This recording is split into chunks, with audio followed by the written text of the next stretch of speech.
Forever book haven में खुशामदीद। Novel माला जिसकी writer है निम्रा अहमद, उसकी ये 18वीं एपिसोड का 5वां पार्ट है। तो आइए जल्दी से स्टार्ट करते हैं इस पार्ट को बगैर किसी देर के।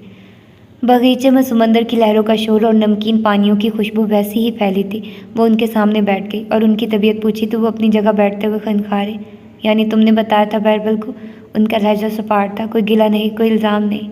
सॉरी, उसने निगाहें झुका ली, फिर तवक्कुफ के बाद आंखें उठाई। मगर मैं अब भी समझती हूँ कि हर एक को उसके हिस्से का सच मालूम होना चाहिए। फिर कदरे झुझकी। आपने ज़ारा को बताया? वो किन अँखियों से देख सकती थी कि राहदारी में कोट पहनती ज़ारा एक टिक यहीं देख रही है। उसकी निगाहों के शोलों की हद्दत यहाँ तक पहुँच रही थी। अभी नहीं, वो मुझे इस दुनिया में सबसे ज़्यादा अजीज़ है, तीनों बेटियों में सबसे ज़्यादा। मैं उसे दुखी नहीं देखना चाहता। वो अब गर्दन मोड़ के पानी को देख रहे थे। उनका चेहरा कमज़ोर हो चुका था, लेकिन उसका बेतासुर बर्फपन बरकरार था। चूँकि आप सच बोलते और सच को पसंद करते हैं, इसलिए एक सच कहूँगी। आपको उसे बता देना चाहिए था। मालिक फरीद उसी तरह करीब आती कश्ती को देखते रहे। उसके बाद बांध पर जली हरूफ में किसी का नाम लिखा था। अलबत्ता यहाँ से पढ़ा न जाता था। तुम्हारे बेटे की तलाश का क्या बना? कशमाला ने पहलू बदला। उसकी खामोशी में कुछ था जो वो गर्दन घुमा के गौर से उसे देखने लगे। तुम उसे ढूंढ रही हो ना? माहिर ने मुझसे वादा किया था, लेकिन अब वो मुझे जानबूझ के अजियत दे रहा है। उसने मुझे अपने ऑफिस में काम करने को कहा है। उस कर्मजी अमारत के लिए? पसंदीदगी, बेबसी भरा गुस्सा, झुंझलाहट सब एक साथ चेहरे पे उमड़ आया। वाकई? उन्होंने इस्तेजाब से अबरू उठाया। और वो मेरे काम को अपनी मदद का मुआवजा समझेगा। उसे मेरे बच्चे पे तरस नहीं आता, ठीक है, लेकिन वो मुझे काम भी नहीं करने दे रहा। मैंने इतनी मेहनत से हार्ड वर्क बनाया। उसने दूसरी नज़र डाले बगैर उसे ज़ाया कर दिया। वो मुझे सता रहा है। मुझे समझ नहीं आ रहा कि उसे ये करके क्या मिलेगा। मालिक फरीद टेक लगाए बैठे उसे सोचती नज़रों से देखे गए। उसने कहा, ये उसकी मदद का मुआवजा है, यानी वो तुम्हें पे नहीं करेगा? नहीं, और वो चाहता है कि मैं एक्स्ट्रा घंटे लगाऊं ताकि मैं अपना कोई काम ना कर सकूं। एक्स्ट्रा घंटों का पे करेगा वो। आपको बुरा लगेगा क्योंकि वो आपका भतीजा है, लेकिन इस तरह मेरा और मेरे बेटे दोनों का वक्त ज़ाया हो रहा है। सॉरी, आपने क्या पूछा? वो बोलते बोलते रुकी। एक्स्ट्रा घंटों का पे करेगा वो। माला ने इस बात में सर हिलाया। उसने कहा करेगा, मगर बात पैसे की नहीं। माहिर के लिए बात अमूमन पैसों की होती है। वो पैसे ज़ाया नहीं करता। अगर वो एक्स्ट्रा आवर्स का पे करेगा तो वो तुमसे काम लेना चाहता है। अगर तुम कंफर्टेबल हो तो करती रहो, मसरूफ़ रहोगी। माला के अब्रू खफकी से कटे हुए। जाहिर है वो उसकी तरफदारी करेंगे, मगर खैर वो इसलिए उनके पास नहीं आई थी। एक और बात भी थी। उसने गहरी सांस ली, अल्फाज मुज्तमा किए। मुझे मेरे वकील ने बताया है कि ज़ियाद रिहा होने वाला है। वो चौंके, फिर माथे पर लकीरें उभरी। कैसे? लहजा तेज़ था। उसने इस्तगासा से डील कर लिया। फिर उसके वकील ने भी केस अच्छे से लड़ा था। उसकी माँ का ख़त, उसका गुड बिहेवियर, मर्सी किलिंग वगैरह वगैरह। उसने झरझरी ली। मुझे डर है कि कहीं वो उसकी ज़बान रुक गई। मालिक फरीद ने टांग से टांग हटाई। कहीं वो क्या? माहिर समझता है ज़ियाद ने बदर को अगवा किया है, लेकिन ऐसा नहीं है। कहीं अगर ऐसा है भी तो ये अलग मामला है। वो मुझे या बदर को नुकसान नहीं पहुंचाएगा। मेरा वकील कहता है कि जेल में वो बदल गया है, लेकिन लोग नहीं बदलते। कहिए वो क्या? माला, उनकी आवाज़ बुलंद हुई। वो बिना पलक झपकाए उसे देख रहे थे। कहीं वो क्या? उसने गहरी सांस खारिज की। कहीं वो मेरे पीछे ना आ जाए और वो माहिर को कोई नुकसान ना पहुंचाए। मालिक फरीद की आंखों में कुछ उभरा, जैसे एक खदशे की तस्दीक हुई, जैसे वो जानते थे वो क्या कहने जा रही थी। जब वो बोले तो आवाज़ सर्द थी। वो माहिर के करीब भी आया तो मैं उसकी जान ले लूँगा। कुछ था उनकी आवाज़ में जो एक यख बस्ता लहर उसकी रीढ़ की हड्डी में दौड़ गई। क्या मैंने माहिर को ख़तरे में डाल दिया है? हाँ। वो एकदम चुप हो गई, पलकें झुका दी। अलबत्ता पेशानी पर खफा सा बल पड़ा था। तुम चाहती हो मैं तुमसे झूठ बोलूँ? वो जो गोद में रखे हाथों को देख रही थी, झुके सर को नफ़ी में हिलाया। चल लम्हे खामोशी से गुजरे। सिर्फ बगलों की आवाज़ें या लहरों का शोर सुनाई देता रहा। मैंने उसे अभी तक ज़ियाद की रिहाई के बारे में नहीं बताया। तुमने कहा तुम्हें सच पसंद है। मैं तुम्हें 2-3 सच बताता हूँ माला। उनका चेहरा संजीदा था, अलबत्ता आवाज़ में नरमी थी। माला ने निगाहें उठाई। इतने महीने तक खोए हुए बच्चे जिंदा नहीं मिला करते। आपका यही ख्याल हिलाल के लिए भी था। उसकी आंखें भीगने लगी, मगर वो सुने बगैर कह रहे थे, लेकिन बिलफर्ज वो जिंदा है और तुम उसकी तलाश के लिए माहिर को ख़तरे में डाल ही चुकी हो, तो तुम्हें एक सच याद रखना होगा। कश्ती अब करीब आ चुकी थी। वो एक लग्जरी यार्ड थी और उसमें ऊंचा म्यूज़िक बज रहा था। चंद नौजवान अर्शे पर चढ़े तस्वीर बना रहे थे कि माहिर तुम्हारा दुश्मन नहीं है। अगर उसने तुम्हारी मदद की हामी भरी है तो वो तुम्हारी मदद करेगा। वो ज़बान पूरी करता है, लेकिन अगर तुम उससे बातें छुपाओगी तो वो तुम्हारी मदद कैसे करेगा? वो मुझे मुसलसल अजियत दे रहा है क्योंकि वो मुझ पर एतबार नहीं करता। क्या तुम उस पर एतबार करती हो? वो एकदम खामोश हो गई। या तुम्हें उस पर एतबार करना होगा या उससे दूर चले जाना होगा ताकि उसकी ज़िंदगी ख़राब ना हो। आगे तुम्हारी चॉइस है। मुलाजमा चाय ले आई तो उसने खामोशी से चंद घूंट भरे, फिर प्याली रख दी। समंदर की लहरें भी थम गई, शोर मचाते परिंदे भी जैसे गुमसुम हो गए। चाय ठंडी होगी और फिज़ा बर्फ़ जैसी।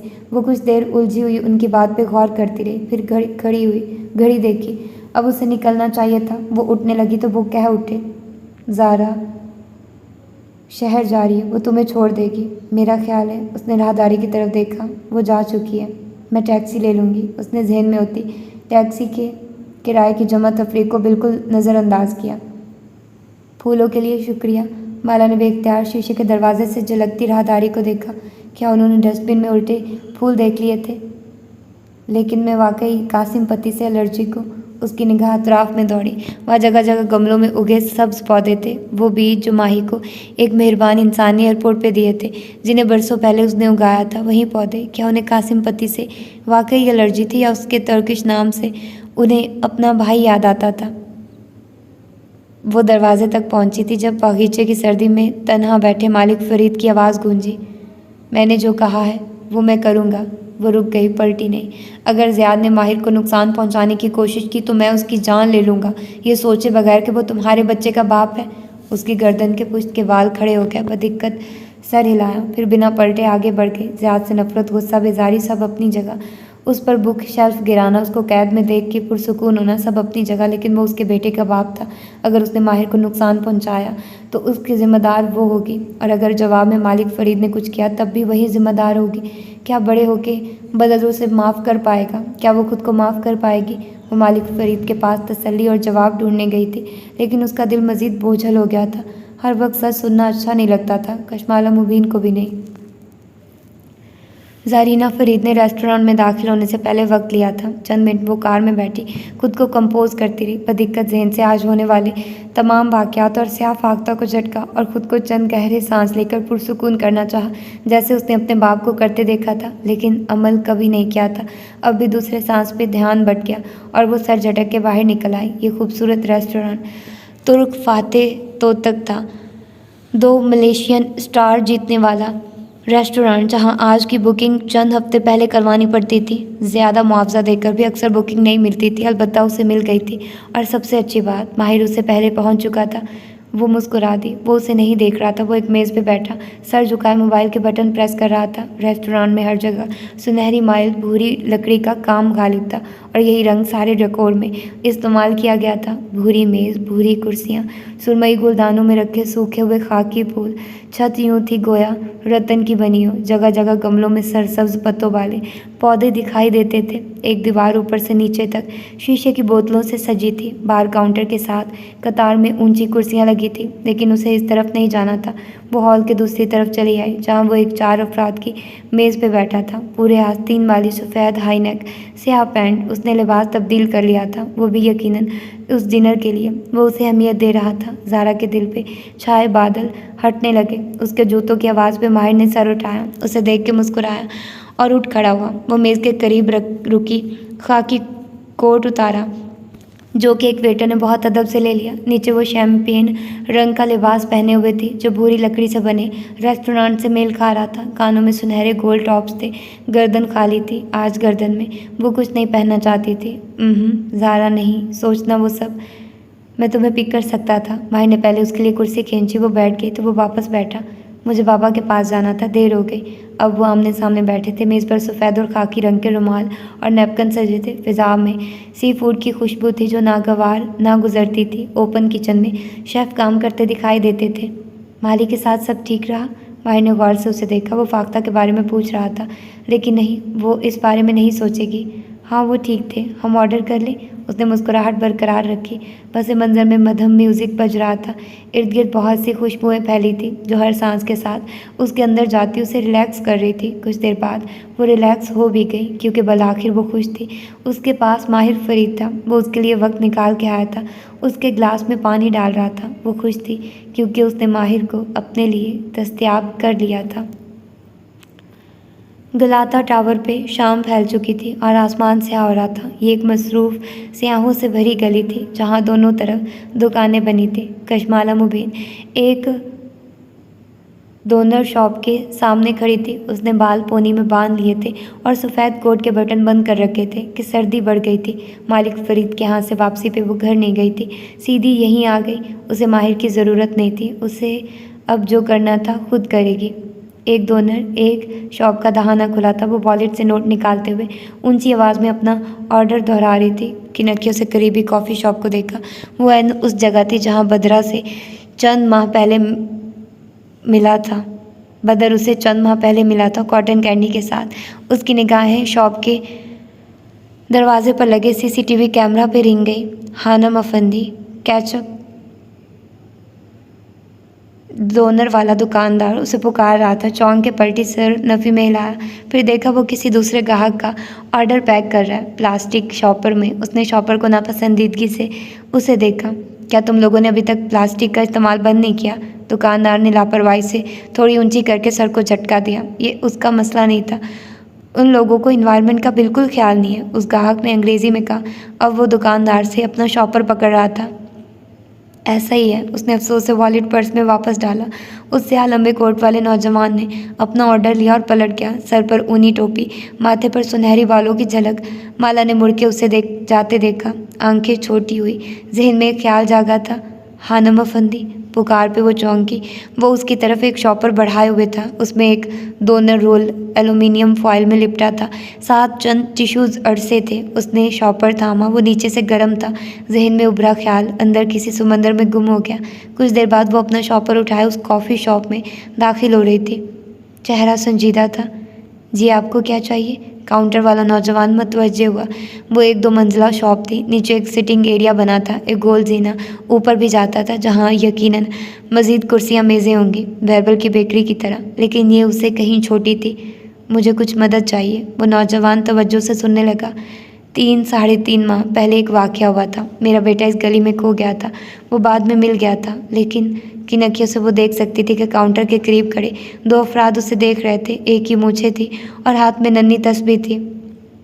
लेकिन अगर मैं वो तारीख और वक्त आपको बताऊं, तो क्या आप मुझे सीसीटीवी फुटेज दिखा सकते हैं? मुड़ के दरवाजे की तरफ इशारा किया। वो यहीं से मिला था, आपके दरवाजे के करीब, आपके कैमरा की रेंज में। नौजवान ने बेख्तियार उन 2 आदमियों को देखा, फिर वापस माला को। क्या बच्चा अभी तक नहीं मिला? नहीं, यानी वो मिल गया था। जल्दी से वजाहत दी। चंद अल्फाज में उस दास्तान को समोना बहुत मुश्किल था, मगर उसको कोई इस तरफ लेकर आया था। मैं सिर्फ देखना चाहती हूँ कि वो कौन था। क्या आपके पास 3 माह पुराना रिकॉर्ड होगा? तस्बीह वाले आदमी ने मकामी ज़बान में कुछ कहा। काउंटर वाले नौजवान ने सर हिलाया, फिर माला की तरफ मुतवज्जे हुआ। जी हमारे पास रिकॉर्ड है, आप ऊपर बैठिए, कॉफ़ी पी, हम तब तक वीडियो निकालते हैं, लेकिन हमें आपकी आईडी चाहिए। Of course. एक सुकून हमें सांस होंठों से खारिज हुई। उसने वॉलेट खोला और अपना ड्राइवर्स लाइसेंस निकाल के उनके सामने रखा। कनाडा में ये बतौर शनाख्ती कार्ड इस्तेमाल होता था। आप तशरीफ़ रखिए, मुझे कुछ वक्त लगेगा।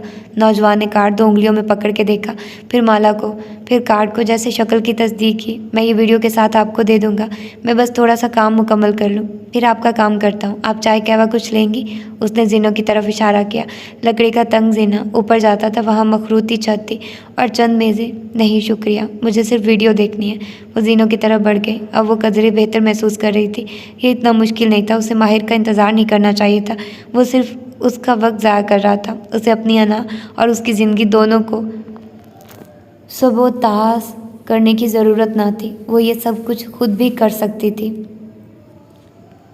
एक बात पूछूं? सुनहरी रेस्टोरेंट की मध्यम जर्द बत्तियां और हल्की मौसीकी माहौल को मज़ीद खूबसूरत बनाए हुए थी। माहिर चेहरा झुकाए अभी तक मेन्यू देख रहा था और ज़ारा उसे। माहिर ने निगाहें उठाई, थकान से मुस्कुराया। Of course. तुमने बिल्डिंग ऑक्यूपेंसी परमिट अप्लाई कर दिया? माहिर ने मेन्यू बंद करके सामने डाला, गौर से उसे देखा। तुम ये पहले भी पूछ चुकी हो, क्योंकि मैंने सुना था कि तुमने नहीं किया। उसकी ज़बान पे शिकवा धराया। जहन में किसी ने सरगोशी की, मत नाज़े मौजू को मत छेड़ो ज़ारा, इस खूबसूरत शाम को गुजर जाने दो, वो तुम्हारे साथ है, उसे गुस्सा मत दिलाओ, वो नाराज़ हो गया तो। Guilty as charged. माहिर फरीद हल्का सा मुस्कुराया, सर को खम दिया। मैंने परमिट अप्लाई नहीं किया। उसे गुस्सा नहीं आया था, बल्कि वो मुस्कुरा रहा था। ज़ारा के तन्ने साफ ढीले पड़ने लगे। उसे बुरा नहीं लगा था। फिर तुमने मुझे क्यों कहा कि? क्योंकि मैं शर्मिंदा था। वो पीछे को होकर बैठा, टांग पर टांग जमाई। एक दोस्तों की गैदरिंग में मेरी किसी आदमी से तल्ख कलामी हो गई थी। तुम्हें तो मालूम है, मुझे कभी कभी गुस्सा आ जाता है। मैं नहीं जानता था वो कौन है। मुझे बाद में मालूम हुआ कि वो मिनिस्ट्री में काम करता है। मैं इसीलिए अभी तक परमिट के लिए नहीं गया, क्योंकि मुझे बहुत से पैसे लगाने होंगे, और अगर हमारे रास्ते टकराए तो वो उसे मेरे खिलाफ इस्तेमाल करेगा। मैं अभी तक परमिट जल्द हासिल करने का कानूनी तरीका ढूंढ रहा हूँ, या किसी ऐसे शख्स को जिसकी पहुँच उस आदमी से ऊपर तक हो। तो तुमने मुझे क्यों नहीं बताया? क्योंकि मैं तुम्हें परेशान नहीं करना चाहता था। तुमने एक तवील अरसा कैफ के तमाम मसले हल किए। किसी को तलाश करना हो, किसी के बारे में मालूमात चाहिए हो, या किसी भी किस्म की नेटवर्किंग हो, मैंने हमेशा तुम्हें ही पहले कॉल किया। लेकिन अब मुझे तुम्हारा ख्याल रखना है। तुमने मेरे मसले हल नहीं करने, मैं मैनेज कर लूँगा, डोंट वरी। वो नरमी से मुस्कुराते हुए बता रहा था। ज़ारा ने मुस्कुरा के सर इस बात में लाया। बहुत सा बोझ उसके कंधों से उतर गया। सफ़ेद बावर्दी शेफ़ उनके पास चला आया। वो उनके साथ खड़ा अब उनकी तरजीहात पूछ रहा था। माहिर मेन्यू कार्ड खोले, उससे कुछ पूछने लगा। ज़ारा ने मोबाइल निकाला और उसकी तस्वीर खींची। सफ़ेद हाई नेक वाला माहिर शेफ़ से सवाल करते हुए वो उसको डेट नाइट के कैप्शन के साथ इंस्टा पे पोस्ट करेगी। तुम क्या लोगी? वो तस्वीर बना रही थी जब माहिर ने पूछा। ज़ारा ने फ़ोन एक तरफ रख दिया। तुम मेरे लिए ऑर्डर करो, तुम्हें मालूम है मुझे क्या पसंद है। वो मुस्कुरा दिया और शेफ़ की तरफ मुतवज्जे हुआ। हर शय मुकम्मल थी। वो उसके साथ था, उसके लिए दस्तयाब। पापा गलत कहते थे कि वो, और उसी लम्हे माहिर का फ़ोन बजा। फ़ोन मेज़ पर उल्टा रखा था, टोन हल्की थी। माहिर ने देखे बिना साइड बटन दबा के उसे खामोश कर दिया। वो अब ज़ारा के लिए कुछ ऑर्डर कर रहा था। फ़ोन खामोश हो गया। अलबत्ता वो कलाई में पहनी घड़ी से कनेक्टेड था, और घड़ी उस हाथ में थी जिसमें उसने कार्ड पकड़ रखा था, ऐसे कि ज़ारा घड़ी की स्क्रीन देख सकती थी। Green eyes calling. घंटी दोबारा बजने लगी तो माहिर ने कदर उकताहट से कलाई घुमाई, मगर नाम देख के वो चौंक गया। फिर उसने शेफ़ से माजरत की, उसे चंद मिनट बाद आने को कहा और तेज़ी से मोबाइल उठा के कान से लगाया। वो बिल्कुल खामोशी से उसे देख रही थी। क्या हुआ? वो मोबाइल कान से लगाए कह रहा था। अंदाज चौंका हुआ था, जैसे सारी हसियात अलर्ट हो। तुम कहाँ हो? ज़रीना फरीद फ़ोन में कहे जाने वाले अल्फाज नहीं सुन सकती थी। वो सिर्फ माहिर के चेहरे के तासुरात पढ़ रही थी। पहले उसके अब्रू इकट्ठे हुए, आंखों में परेशानी उभरी। वो कुछ देर सुनता रहा। गलाता यहाँ से कलाई पर बंदी घड़ी देखी। 8-10 मिनट की ड्राइव पे है, मैं आ रहा हूँ। वो रुका। डोंट वरी, ये 2 अल्फाज ज़ेरे लब कहे थे। वो उसके होंठों की हरकत देख रही थी। अब वो फ़ोन जेब में डालता, उससे माजरत कर रहा था। वो फिक्रमंद था, उसे अभी जाना था। वो उसको तन्हा नहीं छोड़ सकता था। वो किसी मुश्किल में थी। उसने हिलाल की मदद की थी, उसे उसकी मदद करनी थी, लेकिन वो उसका मदावा करेगा। इट्स ओके, प्लीज़ तुम जाओ, ज़ारा ने जबरी मुस्कुराहट के साथ खुद को कहते सुना। वो तब तक नैपकिन मेज़ पर रख चुका था। वो जाने का इरादा कर चुका था। वो उससे इजाज़त नहीं मांग रहा था, अब वो अपना कोट मांग रहा था। वो परेशान था। ज़ारा गर्दन घुमा के उसे देखने लगी। वो ड्राइवर को कॉल कर रहा था। फिर ज़ारा ने उर्दल को अंदर आते देखा। उसने माहिर को कार रिमोट थमाया। वो एक कार्ड निकाल के उसे थमाते हुए हदायत दे रहा था। उनमें से एक ये भी थी कि वो ज़ारा की कार ड्राइव करके उसे घर छोड़ के आएगा। ज़ारा बिल्कुल खामोशी से उस कार्ड को देखे गई जो उसने उर्दल को बिल अदा करने के लिए दिया था। प्लास्टिक का नन्हा सा टुकड़ा। हर चीज़ किसी स्लो मोशन फिल्म की तरह हो रही थी। वो अब उसे कह रहा था कि वो अकेले घर नहीं जाएगी, उर्दल साथ जाएगा। उसने बदिक्कत सर हिलाया। अब वो कोट पहनता तेज़ी से बाहर जा रहा था। फिर रेस्टोरेंट के दरवाजे बंद हो गए। माहिर फरीद जा चुका था कोलाता के टावर की तरफ, वो जहाँ महबूब मिला करते थे। वो जिसके बारे में कहा जाता था कि उस मीनार के पत्थरों पर अगर 2 मोहब्बत करने वाले अपना नाम लिखते तो उन्हें कोई जुदा नहीं कर सकता। उसकी आंखें खुश्क रही, उनमें पानी नहीं भरा। उसने धीमी आवाज़ में उर्दल को बाहर इंतज़ार करने के लिए कहा। वो खाना खा के बाहर आ जाएगी। उसे तसल्ली से डिनर करना था और 2 प्लेट्स की तस्वीर इंस्टा पे पोस्ट करनी थी। वो ऐसे हार नहीं मानेगी।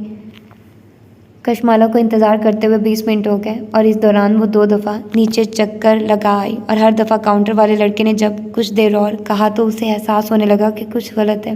क्या वाकई मुझे फुटेज दिखा सकते हैं या मैं जाऊँ? वो तीसरी दफ़ा नीचे आई और संजीदगी से रिसेप्शनिस्ट को मुखातिब किया। तकल्लुफ़न उसने कॉफ़ी का एक कप उनसे ख़रीद के पिया था, अलबत्ता फ़ॉइल में लिपटा डोनर यूं ही ऊपर एक मेज़ पर रखा था। आप थोड़ी देर इंतज़ार करें प्लीज़। रिसेप्शनिस्ट ने उंगली और अंगूठे को मिलाकर इशारा किया। नहीं, आप मुझे मेरा ड्राइवर लाइसेंस वापस करें, मैं जा रही हूँ। जवाबन वो नौजवान खामोशी से उसे देखे गया। मेरा ड्राइवर्स लाइसेंस? उसने हथेली सामने फैलाई। वो तो मैंने भाई को दे दिया। उसकी रीढ़ की हड्डी में सर्द लहर दौड़ गई, लेकिन बज़ाहिर चेहरा उसी तरह बरहम रखा। क्यों? वो अभी आ जाएगा, ले आएगा। वो बार बार दरवाजे को देख रहा था। वो कहाँ गया है? सीने में घुटन सी महसूस होने लगी। मेरे एक कज़न को लेने गया है। और तुम्हारा कज़न पुलिस में है ना? नौजवान हल्का सा चौंका, फिर शाने अचका दिए और वापस कंप्यूटर की तरफ पलट गया। वो चलने में वहीं खड़ी रही। उसने कोशिश की कि वह बज़ाहिर बिल्कुल पुरसुकून रहे और अंदर होती घुटन का एहसास चेहरे पे ना आए, मगर उसकी रंगत बदलने लगी थी। ठीक है, मैं ऊपर इंतज़ार कर रही हूँ, दुरस्ती से कह के वो सीढ़ियों की तरफ बढ़ गए। अलबत्ता दिल वो उसी तरह तंग हो रहा था। मेज़ पर दो नकड़ शॉपर उसी तरह रखा था। साथ दीवार में बनी चौकोर खिड़की थी। उसने बाहर झांका। नीचे पुररौनक गली स्याहों की आवाज़ों और कहकों से भरी थी। रात उतर चुकी थी और दूर गलाता सुनहरी रोशनियों में दमकता खड़ा था। उसका एक हिस्सा यहाँ से दिखाई देता था और फिर सड़क के दहाने पर उसे वो दिखाई दे गया। मूँछों वाला तुर्किश आदमी जो कुछ देर पहले काउंटर के साथ खड़ा था, उसका साथी भी साथ था और दो पुलिसमैन सामने खड़े थे। वो उन्हें हाथ हिला के कुछ बता रहा था। रिसेप्शनिस्ट उसे कैमरे में देख रहा होगा, ये सोच के वो वापस सीधी हो बैठी। उसे घबराहट जाहिर नहीं करनी थी। उसने गहरी सांस ली। उसे खुद को पुरसुकून रखना था। ये कोई इतनी बड़ी बात नहीं माला, उसने खुद को तसल्ली दी। तुम किसी भी वक्त सर उठाए बिना डरे इस शॉप से निकल के घर जा सकती हो, कोई तुम्हें नहीं रोक सकता। उन्होंने तुम्हारा ड्राइवर्स लाइसेंस सिर्फ तुम्हें स्कैम करने के लिए रखा है। वो पुलिस को बुलवा के तुम्हें खौफजदा करेंगे, फिर दबाव डालेंगे और पैसे मांगेंगे। ठीक है, वो तुम्हारी शनाख्त है, लेकिन तुम यहाँ से निकल सकती हो। तुम लाइसेंस बाद में भी बनवा सकती हो। तुम इन तड़कों की पुलिस से थोड़ी डरती हो। तुम किसी भी वक्त अपनी एम्बेसी को कॉल कर सकती हो, यह कोई मसला नहीं है। मगर उसका जिस्म उसके कहे अल्फाज नहीं सुन रहा था। उसके जिस्म की घड़ी मुख्तलिफ थी और उस पर एक ही वक्त का घंटा बजता सुनाई दे रहा था, किसी अलार्म की तरह।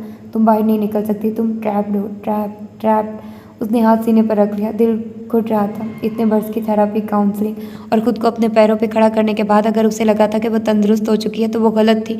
वो ट्रैप हो जाने का खौफ वो आज भी वैसा ही था। वो ज़ख्म कभी भरा ही नहीं। वो ज़ियाद के साथ शादी में कैद थी। वो ज़ियाद की स्टडी में कैद थी। वो वैन कवर में उस ठठरते हुए कंटेनर में कैद थी। सारे दरवाजे बंद थे, निकलने का कोई रास्ता ना था। वक्त गुजरता जा रहा था। गली में खड़े अपराध अब कॉफ़ी शॉप की जानिब बढ़ रहे थे। हर गुजरते पल उसके गहरा तंग हो रहा था और उसे मालूम था उसे क्या करना है। सिर्फ एक आदमी इंसान था जो इस वक्त उसकी मदद कर सकता था। माही ने उसकी पहली कॉल काट दी थी। उसने कपकपाती उंगली से दोबारा बटन दबाया। अब कि उसने दूसरी घंटी पे फ़ोन उठा लिया था। माहिर, उसने अपनी कमज़ोर आवाज़ सुनी। मैं एक जगह फंस गई हूँ। हलक रंध गया। क्या हुआ? मैं सिर्फ सीसीटीवी फुटेज देखना चाहती थी, लेकिन उन्होंने पुलिस बुला ली है। उनके पास मेरा ड्राइवर्स लाइसेंस। तुम कहाँ हो? कोलाता के करीब। वो कुछ कह रहा था कि वो करीब है, वो आ रहा है। अल्फाज गड़बड़ हो रहे थे। फिर आखिर में उसने दो मध्यम अल्फाज सुने। Don't worry. उसने गहरी सांस लेकर फ़ोन नीचे किया। डोंट वरी, दिल ने दोहराया। Don't worry, don't worry. Chand minute गुजरे और फिर उसे वो जीने चढ़ते दिखाई दिए। वही पुलिस वाले। वो नीचे ये काम नहीं कर सकते थे कि दुकान के ग्राहक बुरा मानते और रश कट जाता। सो मूंछों वाला आदमी उन्हें ऊपर ले आया था। वो अपनी जगह से नहीं उठी, ढिठाई से बैठी रही। वो उससे फासले पर एक मेज़ पे बैठ गए। अलबत्ता मूंछों वाला आदमी उसकी मेज़ तक आया। मुझे मेरा ड्राइवर्स लाइसेंस वापस चाहिए, उसने कदरे ऊंची आवाज़ में कहा। आपने फुटेज मांगी थी, हम पुलिस को मतला किए बगैर। वो अब उसके होंठ हिलते हुए देख रही थी। आवाज़ें आना बंद हो गई थी और वो टूटी फूटी अंग्रेज़ी में उसे बता रहा था कि कैसे उसकी वजह से उन्हें पुलिस बुलवानी पड़ी है। Classic Turkish scam. पुलिस को फासले पर बिठा के असाब पे दबाव डालना ताकि जब तक पुलिस ऑफिसर उससे मुखातिब हो उसके असाब जवाब दे चुके हो और वो जुर्माना भरने को तैयार हो। नीचे कॉफ़ी शॉप से शोर और कॉफ़ी बीन्स की महक उसी तरह उठ रही थी। बार बार दरवाज़ा खुलता, सर्द हवा का झोंका नए गायक के साथ अंदर आता और फिर दम तोड़ जाता। मगर इस बार जब दरवाज़ा खुला तो वो जानती थी कि कौन था। वो बेख्तियार सीढ़ियों को देखने लगी, सांस रोके जर्द चेहरे के साथ। उसकी निगाहों के ताकों में मूंछों वाले आदमी ने भी देखा। बूट्स की चाप लकड़ी के जीनों पर सुनाई दी और फिर वो दिखाई दिया, लंबे सुरमई कोट में मलबूस। वो मतलाशी निगाहों से दाएं बाएं देख रहा था। उसे देख के सीधा उस तरफ आया। उसका चेहरा संजीदा था, मगर वो उस पर दबा दबा गुस्सा देख सकती थी। वो बेख्तियार खड़ी हुई। मैंने इनसे फुटेज मेरी कार का नंबर मालूम है? मुट्ठी में दबा कार रिमोट उसकी जाने बढ़ाया। माहिर, मैंने सिर्फ फुटेज देखने 34 MHR 555 street parking spot number 8। उसके हाथ पर रिमोट ज़ोर से रखा और बाजू लंबा करके सीढ़ियों की तरफ इशारा किया। जाके कार में बैठो, मैं आ रहा हूँ। उसकी आवाज़ धीमी थी लेकिन उसकी आंखें। उसने चुपचाप पर्स उठाया और तेज़ी से जीनों की तरफ लपकी। किन अखियों से वो देख सकती थी, वह तीनों भी उस तरफ देख रहे थे, लेकिन वो उनको नहीं देखना चाहती थी। दिल अभी तक बुरी तरह धड़क रहा था। हाँ भाई, क्या मसला है? मुझसे बात करो। माहिर की बुलंद आवाज़ पे वो जीनों के दरमियान में रुकी। पलट के देखा, उसने माला की कुर्सी खींच के उनके सामने रखी, फिर उस पर बैठा, टांग पर टांग जमाई। खातून का ड्राइवर्स लाइसेंस किसके पास है और क्यों है? फिर मूंछों वाले को इशारा किया। बैठो ना, अपना ही घर समझो। वो आगे नहीं सुन पाई। तेज़ी से जीने अबूर करती नीचे चली गई। रिसेप्शनिस्ट नौजवान को भी नहीं देखा।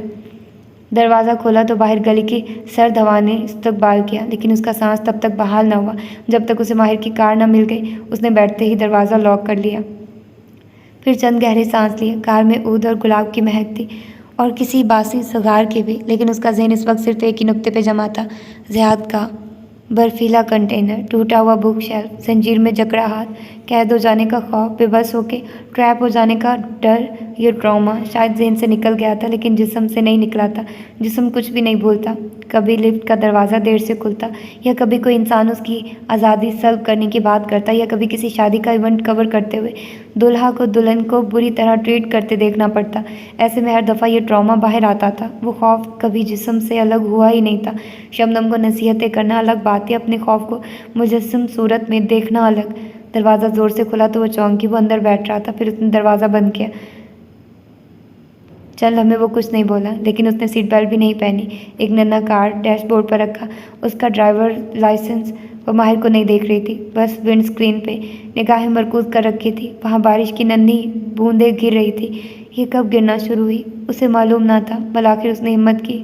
माहिर, कहाँ ड्रॉप करूँ तुम्हें? वो भी सामने देख रहा था, आवाज़ में बहुत जब्त था। मैं सिर्फ उनसे क्या कहा था मैंने?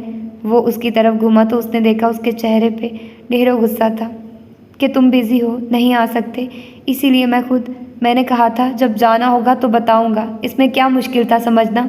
उसकी आवाज़ बुलंद होने लगी, गुस्से से नहीं, अफसोस और हैरत से। वो खामोशी से लब काटने लगी, निगाहें विंड स्क्रीन पे जमा दी। जानती नहीं हो तुम इस कौम को? ये कितने स्कैमर्स हैं, क्या ज़रूरत थी तुम्हें खुद जाने की? मुझे लगा एक फुटेज ही है, वो मुझे दे देंगे। फिर मैं किस लिए हूँ माला? उसने बंद मुट्ठी स्टीयरिंग पर मारी। वो चौंकी। ये पहली दफ़ा था जब उसने उसे माला कहा था, वरना इस्तांबुल आने के बाद से वो उसको कशमाला वो कहता था। सब खुद करना था तो मुझसे मदद क्यों मांगी? उसे जैसे रह रह के उस पर गुस्सा आ रहा था। तुम मेरी मदद नहीं कर रहे थे। उसका खौफ अब कम हो चुका था और आवाज़ बुलंद। मैं मदद नहीं कर रहा था? झटके से माई ने सीट बेल्ट खींची, उसे क्लिप किया, फिर इंजन का बटन दबाया। कार में हरारत पैदा हुई। तुम मुझे अव्वल दिन से अजियत देने के सिवा कुछ नहीं कर रहे थे। मैं तुम्हें अजियत दे रहा हूँ? वो स्टीयरिंग घुमा के कार रिवर्स कर रहा था। एक नज़र बैक मिरर में देखा, एक स्क्रीन में। क्या नहीं दे रहे? जब से मैं आई हूँ तुम बस मुझे सज़ा दे रहे हो, क्योंकि मैंने वैनकूवर में तुम पे एतबार नहीं किया था। तुम्हें मेरे बेटे से इतनी सी भी इंसानी हमदर्दी नहीं है। बहुत से जज्बात एक साथ मिल गए थे। उसे अपनी आवाज़ रंधी हुई महसूस हुई। वो हर जगह ट्रैप थी। इस्तांबुल में भी वो उसका पासपोर्ट रख चुका था और वो वापस नहीं जा सकती थी। वो काम नहीं कर सकती थी। वो कैफ की इमारत में भी ट्रैप थी। तुम मेरी मदद करना ही नहीं चाहते, तुम सिर्फ मुझसे बदला ले रहे हो। वो उसको देख रही थी और माहिर बैक व्यू मिरर में बस अफसोस से सर झटका, फिर किसी नाआशना ज़बान में बुड़बुड़ाया। जो कहना है मेरी ज़बान में कहो, मेरे मुंह पे कहो। इसको कह रहा हूँ जो अपनी कार नहीं निकाल रहा। उसने गर्दन मोड़ के पीछे देखा। कार रोक दी थी। उसी पल पीछे वाली कार जन से निकल गई। माहिर सर झटक के कार रिवर्स करने लगा। वो उसी तरह बोले जा रही थी। तुम सिर्फ यहाँ मुझे ट्रैप करके अजियत देना चाहते हो। मुझे सब नज़र आ रहा है। मैंने तुम्हें ट्रैप कर रखा है। क्या नहीं किया? मैं तुम्हारी ज़िंदगी पेचीदा कर रही हूँ, यही समझते हो तुम? तुम्हारी मंगेतर जिस तरह मुझे देख रही थी वो भी नज़र आता है मुझे, इसीलिए मैं खुद चली आई ताकि कल को तुम मुझे इल्ज़ाम ना दो। माहिर ने सिर्फ अफसोस से गर्दन दाएं बाएं हिलाई और कार सड़क पर डाल दी। इस शहर में पैरेलल पार्किंग अजाब था। मैं तुमसे 1 हफ्ते से कह रही हूँ कि हम कब यहाँ आएंगे और तुम मुझे टाल रहे थे, क्योंकि मेरी एक ज़ाती ज़िंदगी भी है माला। वो एक हाथ उठा के ज़ोर से बोला, इसीलिए अकेली आई थी मैं, वो भी उतना ही ऊंचा बोली। माहिर ने जवाब नहीं दिया। कार अब मेन रोड पर ट्रैफिक के साथ शामिल हो गई थी। विंडस्क्रीन पर टप टप कतरे गिर रहे थे। वाइपर बार बार उनको साफ करते। मंजर धुंधला होता, फिर साफ हो जाता, फिर से आसमान के आंसू गिरने लग जाते। मैंने तुम्हें अपनी मदद के लिए मजबूर नहीं किया था, सिर्फ इतना कहा था कि होटल आओ और बात करो। तुम आए और मेरी मदद से इनकार किया। मैंने दोबारा एक कॉल नहीं की तुम्हें। 3 दिन बाद खुद तुमने शबनम को भेज के मुझे बुलवाया था। तुमने कॉन्ट्रैक्ट सामने रखा, फिर जो तुमने कहा मैंने किया। सारी तुम्हारी शराइत मानी, ऑफिस भी आना शुरू किया। वाइपर तेज तेज चल रहे थे। बारिश भी तेज हो चुकी थी। कार किसी पुल पर से गुजर रही थी। दाएं बाएं अंधेरे में जगमगाता शहर दिखाई दे रहा था। लेकिन तुम सिर्फ मुझे टालते रहे। नहीं मदद करना चाहते हो तो ना करो, मैं खुद कर लूँगी जो करना है, जैसे अभी किया था। कशमाला मुबीन ने सुलग के उसे देखा। तुम ना आते तब भी कुछ ना होता। मैं पैनिक कर गई थी, वरना कोई इतनी बड़ी बात नहीं थी। वो स्कैम कर रहे थे, ज़्यादा से ज़्यादा पुलिस स्टेशन ले जाते। मैं अपनी एम्बेसी को कॉल कर लेती। मैंने कोई जुर्म नहीं किया था। वो खिड़की से बाहर देखने लगी। अब उसे एहसास हुआ कि बाहर सिर्फ बारिश नहीं हो रही थी, उसकी आंखें भी भीगी हुई थी। आज दिल दुखा हुआ था सुबह से। आज इस शख्स के सामने रोना हो या उसके पीछे परवाह ना थी। फिर से सुबह वाला वाक़या याद आया। और जो तुमने सुबह किया। क्या किया मैंने सुबह? वो चौंका, चेहरा घुमा के उसे देखा। क्या तुम्हें वाकई नहीं याद? उसे एक लम्हे उसे माहिर फरीद पे इतना गुस्सा आया कि मुठ्ठियाँ भींच ली। 2 दिन। माहिर 2 उंगलियाँ दिखाई। वो मुड़ के गैर आरामदेह जाविये पर बैठी थी। 2 दिन मैंने अनथक मेहनत से एक डिज़ाइन बनाया था, जिसे तुमने 2 सेकंड देखे बगैर ट्रैश कैन में डाल दिया। मैं नहीं मान सकती कि मेरा डिज़ाइन इस काबिल नहीं था कि उस पर गौर न किया जाए। आंसू टप टप गिरने लगे। मैंने तुमसे तमाम शिकवे भुला के सिर्फ ईमानदारी से काम किया था। वो 2 दिन मैं अपने बेटे के लिए सिर्फ सर्व कर सकती थी, अपना काम कर सकती थी, लेकिन मैंने तुम्हारे काम को तरजीह दी और तुमने 2 सेकंड में उसे रद्दी में डाल दिया। 2 सेकंड में। 2 दिन। उसने अबरू उठा के उसे देखा, फिर वापस सड़क को। हाँ 2 दिन। 48 घंटे होते हैं 2 दिनों में। मैंने चंद ब्रेक्स के बाद सिवा मुसलसल काम किया।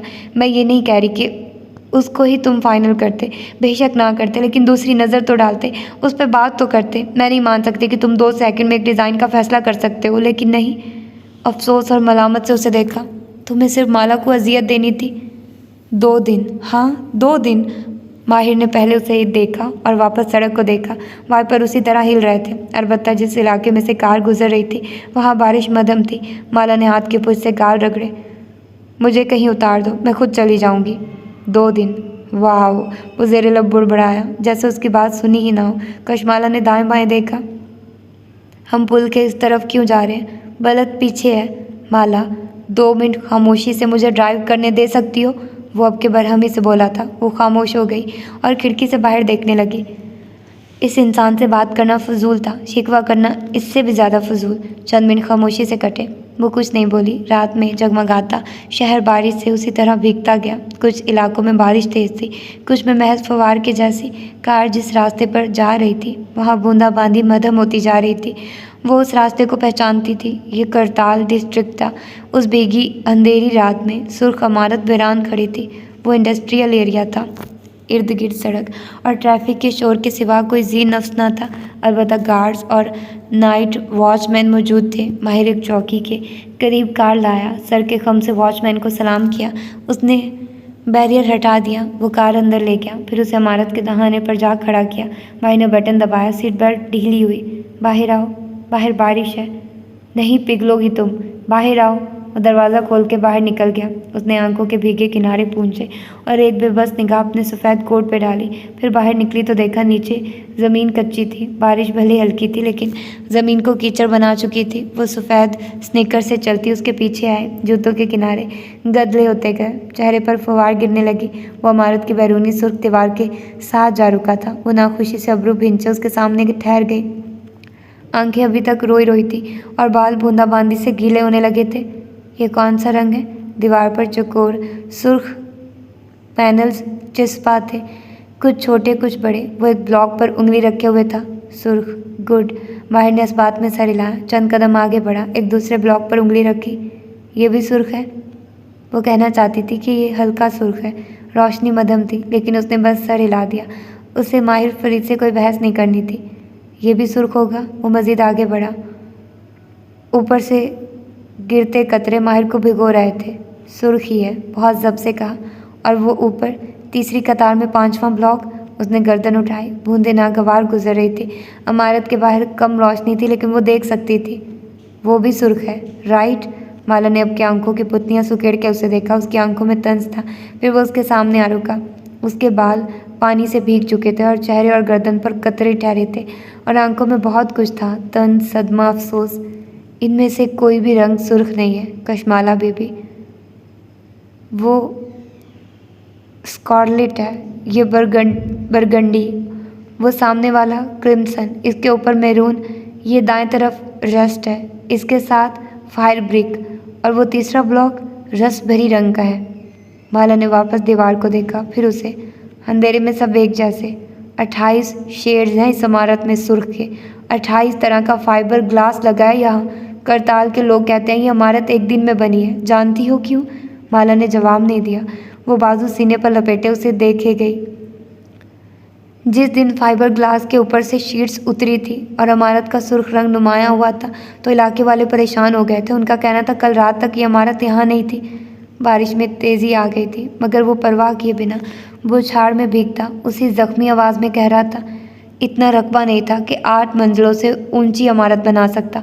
इतने फुटप्रिंट पे इससे ऊंची इमारत नहीं बनती, और इमारत ऊंची ना हो तो निगाह में नहीं आती। सो मैंने इसको सुर्ख रंग दिया ताकि वो निगाह में आए। मगर इस जानिब हाईवे है। उंगली से चौड़ी सड़क की जानिब इशारा किया जिसके ऊपर से ट्रैफिक गुजर रहा था। इन 8 मंजिलों पे मुख्तलिफ साइज़ के ऑफिस बने हैं। ट्रैफिक के शोर में कौन काम कर सकता है? सो हाईवे की तरफ इमारत के चेहरे में रोज़न कम से कम रखें ताकि शोर अंदर न पहुंचे। और ये अंदरूनी सहन के चारों तरफ जो ओपन एयर कॉरिडोर छोड़े, ये इसलिए कि बिजली की बचत हो। एयर कंडीशनिंग, वेनेट हीटिंग, हर शय की बचत होगी। जनूबी हिस्से नीचे रखे ताकि शुमाली हिस्सों और कोर्ट यार्ड में ज़्यादा रोशनी हो। वो कहते हुए चलता जा रहा था, दाएं बाएं इशारे करता, और वो चुपचाप उसके पीछे आ रही थी। मुझे 1.5 साल लगा इस इमारत का आइडिया कागज़ पर लाने में। कतर में इसको पिच करना चाहा तो रिजेक्ट हो गया। उनको सुर्ख रंग पसंद नहीं आया और मेरे लिए रंग सब कुछ था। वहाँ जगह ज़्यादा थी, यहाँ कम। सो मुझे 4 साल लगे इस इमारत को यहाँ खड़ा करने में। फिर वो उसकी तरफ घूमा। और तुम कहती हो कि तुम्हारे 2 दिन की मेहनत ज़ाया चली गई? माहिर के गीले बाल माथे पर चिपके थे और तने अबरू बरहमी से कटे थे। आंखों में जख्मीपन था। वो खामोशी से उसे देखे गई। वो दोनों अब अंदरूनी सहन के दहाने पर खड़े थे। माहिर बारिश में भीगता जली हुई घास के ऊपर पैर रखे हुए था और वो एक सतून के साए में थी। ये मेरा आर्ट पीस है माला। ज़िंदगी के 5-6 साल दिए हैं मैंने इसे। इसके लिए मैं ऐसा आर्ट वर्क कबूल कर लेता जो 2 दिन में बना है। उसने कुछ कहना चाहा, लेकिन अल्फाज ख़त्म हो गए थे। सामने खड़ा शख्स सिर्फ एक आर्टिस्ट था और आर्टिस्ट से कोई बहस नहीं कर सकता। ऐसी इमारत के लिए 2 दिन में आर्ट वर्क नहीं बनता, क्योंकि आर्ट की कोई डेडलाइन नहीं होती। आर्ट बनता है टूटे दिल से। और इसीलिए उसकी आवाज़ मधम हुई और आंखों का जख्मीपन बढ़ा। इसीलिए तुम्हें ये काम सौंपा था, क्योंकि तुम्हारा दिल सबसे ज़्यादा टूटा हुआ है। वो जैसे थक गया था बोलते बोलते, फिर बालों में हाथ फेरा। हाथ भी नम हो गया। अजियत नहीं दे रहा था, सता नहीं रहा था। मैं 2 सेकंड में अपनी इमारत के लिए बने आर्ट को जज कर सकता हूँ। फिर वो वहीं सतून के साथ बने स्टेप पर बैठ गया, पैर जली घास पर रख दिए, बालों में 2-3 दफ़ा हाथ चलाया। आस्तीन से चेहरे पर आया, पानी साफ किया। उसके कोट पर सारे कतरे यूं जज्ब हुए थे कि लगता ही नहीं था कि वो गीला हुआ है। अलबत्ता कशमाला का सारा कोट नम हो चुका था। ठीक है, मान लिया मेरा काम इस इमारत के काबिल नहीं था, लेकिन इससे पहले वो सतून के साथ खड़ी थी और वो बरामदे के दहाने पर बैठा था। तुम मुझे मुसलसल बुरा महसूस करवाते रहे हो। तुम मुझसे किस चीज़ की तवक्को रखती हो? उसने चेहरा उठा के उसी बरहमी से पूछा। मैं क्या करूं? क्योंकि मैं जो भी करूंगा आखिर में तुम्हारे लिए एक झूठा और चालबाज इंसान ही रहूंगा, और तुम्हें ऐसे करने पे कोई अफसोस नहीं होगा। भाई ने उंगली उठा के उसी मलाल से बात दोहराई। तुम्हें कभी अफसोस हुआ ही नहीं है माला।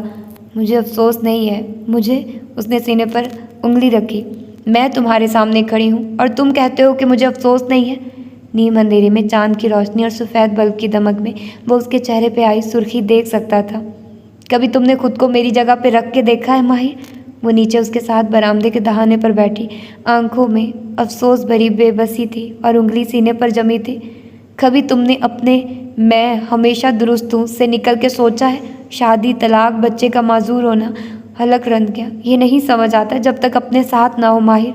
तलाक नहीं समझ आती जब तक खुद की ना हो माहिर। तुम्हारी नहीं हुई। उसने कुछ कहने के लिए लब खोले मगर माला ने हाथ उठा दिया। ब्रेकअप्स जितने भी हों वो तलाक जैसे नहीं होते। तुम्हें नहीं मालूम इंसान किस टूट फूट से गुजरता है, भले सामने ज़ियाद सुल्तान ही क्यों ना हो। वो लब भिंचे उसे देखने लगा। कोई खुशी से तलाक नहीं लेता। औरत अपना घर बनाती है ताकि वो एक फैमिली बिल्ड करे, और जब घर टूटता है तो लगता है आपकी सारी ज़िंदगी नाकाम हो गई। फिर मुस्तकबिल तारीख और खौफनाक लगता है। वो रुख उसकी तरफ मोड़े, आंसुओं से भीगे चेहरे के साथ कह रही थी, गलती हुई मुझसे, बहुत से लोगों से होती है। हम गलत शख्स का इंतखाब करते हैं, फिर इस गलती को दुरुस्त करना चाहा मैंने, लेकिन तुम हमेशा मुझे इस एक गलत फैसले पे जज करोगे। कभी सोचा उन दिनों वैनकूवर में मैं किस बेयकीनी से गुजर रही थी। मुझे किसी पे एतबार नहीं था, ना खुद पे ना तुम पे। इसीलिए मैंने वो किया जो मुझे दुरुस्त लगा। लेकिन तुम्हें अब भी लगता है मुझे अफसोस नहीं है? वो दुख और हैरत से पूछ रही थी। अफसोस ना होता तो मैं तुम्हारे सामने ना आती, मैं अपनी अना पे पैर रख के यहाँ ना आती, क्योंकि तुम नहीं जानते कि अपने बच्चे का ना बोलना कैसा लगता है। भीगी रात में कुछ क्षण से टूटा था। माहिर चेहरा मोड़ के सामने देखने लगा, निचला लब दांतों के दरमियान दबा लिया। मेरा बच्चा बोल नहीं सकता, बताया होगा ना सुंबल ने। जानते हो क्यों? क्योंकि उसकी माँ ने उसको ख़तरे में डाला था, क्योंकि मैंने तुम पे एतबार नहीं किया था, क्योंकि मैं शायद मरना चाहती थी, शायद ज़ियाद को सज़ा देना चाहती थी। मैं ठीक से सोच नहीं रही थी उस वक्त। मेरा दिमाग बहुत से खौफ और नफ़रत के दरमियान फंसा था। मैं जस्टिफाई नहीं कर रही माहिर, लेकिन मैंने ये किया है अपने बेटे के साथ। मेरे इस अमल की वजह से ज़ियाद ने मुझे कोई इंजेक्शन दिया था। डॉक्टर्स कहते हैं शायद वो वजह ना बनी हो, लेकिन मुझे मालूम है सब उसी वजह से हुआ है। मेरा बेटा मेरी वजह से नॉर्मल नहीं है। मुझे हर सुबह यही बात याद आती है, और तुम्हें लगता है मुझे अफसोस नहीं है? माहिर ने सर झुका के उंगली से बंद आंखों को मसला। बारिश उसी तरह जली हुई घास को भिगो रही थी। अफसोस है मुझे माहिर, बहुत से पछतावे भी हैं। सज़ा मिल रही है ना मुझे इस सब की, और कितनी सज़ा काटनी है एक गलत इंसान से शादी की। तुम गलत औरत से शादी करो, सब माफ़ कर देंगे। औरत को कोई माफ़ नहीं करता। सारी ज़िंदगी इस गलत फैसले के ताने मिलते हैं। क्या करूं मैं? माजी नहीं बदल सकती, बेटा खो दिया मैंने, अब और क्या करूं जिससे तुम्हें यकीन हो कि हाँ मुझे अफसोस है। माहिर ने चेहरा उठा के उसे देखा। उसकी आंखों में नमी तैर रही थी, लेकिन वो कुछ नहीं बोला। क्या चाहते हो? मैं तुमसे माफ़ी मांगूं?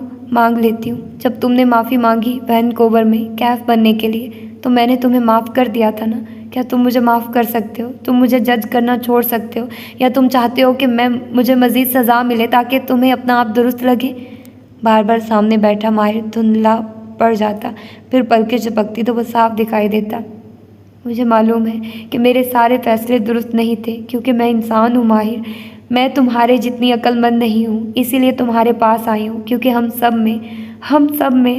में तुम सबसे स्मार्ट हो, क्योंकि तुम हमेशा दुरुस्त होते हो। इसीलिए मैं तुम्हारे पास आई हूँ, क्योंकि मुझे यकीन था अगर एक इंसान मुझे मेरा बेटा ढूंढ के देगा तो वो तुम होगे। माहिर ने सर धीरे से दाएं बाएं हिलाया, उसकी पलकें गीली थी। तुमने मेरा बहुत नुकसान किया है माला, तुमने मेरे और अपने कई साल ज़ाया किए हैं। वो फिर से सामने देख रहा था, सुरमई दीवारों से बनी ऊंची इमारत को, जली हुई भीगी घास को, माजी को। तुम्हारे ज़ाया हुए तो मेरे पास भी कुछ नहीं रहा। माला ने रुख कदरे मोड़ा। अब वो उसी की तरह बैठी थी और निगाहें घास पे थी। तुमने वैनकूवर में मेरा दिल बहुत बुरी तरह तोड़ा था, फिर भी मैं तुम्हें ईमेल करता था, तुम जवाब नहीं देती थी। तुम इस तकलीफ़ को समझ सकती हो जो तुमने मुझे दी? वो आहिस्ता आहिस्ता कह रहा था। उसकी आवाज़ रंधी हुई थी और गीले बाल माथे पर चिपके हुए थे। उसका रंग क्या था? किसका? उस तकलीफ़ का जो मैंने तुम्हें दी। माहिर ने चेहरा घुमा के उसे देखा, एक लम्हे का वक्फा किया, पर्पल। फिर वो रुका। और जो मैंने तुम्हें दी वो किस रंग की थी? ब्राउन। वो सोचे बगैर बोली। ब्राउन क्यों? पर्पल क्यों? उसने चेहरा मोड़ के माहिर को देखा। चल हमें वो दोनों उस अंधेरे में खामोशी से बैठे रहे। फिर माहिर ने सर झुका दिया और जूते से गीली घास को मसला। मैं तुम्हें जज नहीं करता। उसकी आवाज़ अब की हल्की थी, कोट के आस्तीन से उसने आंखें रगड़ ली थी। जजमेंट और किसको कहते हैं माहिर? नहीं समझ आई मुझे ज़ियाद की असलियत। उस वक्त 28 की हो रही थी मैं। हर लड़की की तरह खौफ था कि तन्हा रह जाऊंगी, झुर्रियाँ आ जाएंगी। बज़ाहिर अच्छा प्रपोज़ल था। मैंने तुम्हें बताया था कि वो तुम्हें हर्ट करेगा। और तुम कौन थे माहिर? तुम वो थे जो अपनी असलियत बताए बगैर फरार हो गए थे। तुम वो थे जो हमेशा छोड़ के चले जाते थे।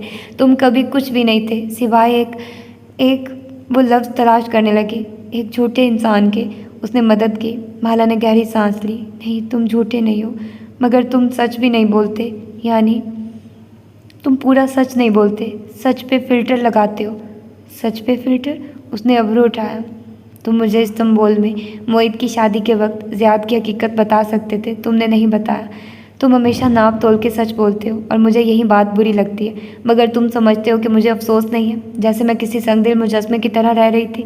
तुम जानते भी हो कि इन सालों में किस स्ट्रगल से गुजर रही हो, जब तुम अपनी ये 18 शेड्स की इमारत बना रहे थे। 28 माइंड यू। एक लम्हे का तवक्कुफ हुआ और वो हंसती। वो उसके मध्यम रोशन चेहरे को देखे गया। लाइनर बहने से आंखों के किनारे से आते और चेहरा रोने के बायस गुलाबी था, लेकिन उसकी हंसी ऐसी थी जैसे बारिश के बाद मध्यम सी कौसो कज़ा दिखाई दे। वो अब वापस संजीदा होते हुए कुछ कह रही थी, लेकिन माहिर ने उसकी बात काटी। तुमने कहा मैं सच पे फ़िल्टर लगाता हूँ? हाँ, कहा। तुम भी लगाती हो? कब? जानती हो उस सुबह मैं बलद क्यों आया था, जब तुमने वो एनोइंग फोटोग्राफर बुलवा ली थी। हम काम कर रहे थे, मैंने उसे तुम्हारी वजह से नहीं बुलवाया था। और मैं और तो कोई क्यों आया था जानती हो? वो ठहर के उसे देखने लगी। क्योंकि मुझे ज़ियाद की रिहाई के बारे में मालूम हो गया था और मैं इंतज़ार कर रहा था कि तुम कब मुझे बताओगी। उसकी आंखों में गिला था। माला के लब ओह में सुकड़े। और मुझे और तो कोई वाले दिन मालूम हुआ था, इससे पहले नहीं पता था। तुम्हें किसने? चंगेज़ ने मुझे बताया था, जब उसने कागज़ साइन करवाने का कहा था। इसीलिए ये केस मैंने उसको दिया था, क्योंकि वो मुझे तफसील से हर शय के बारे में आगाह रखेगा। आज जब तुमने मुझे फ़ोन किया तो मुझे पहला ख्याल ज़ियाद का आया था।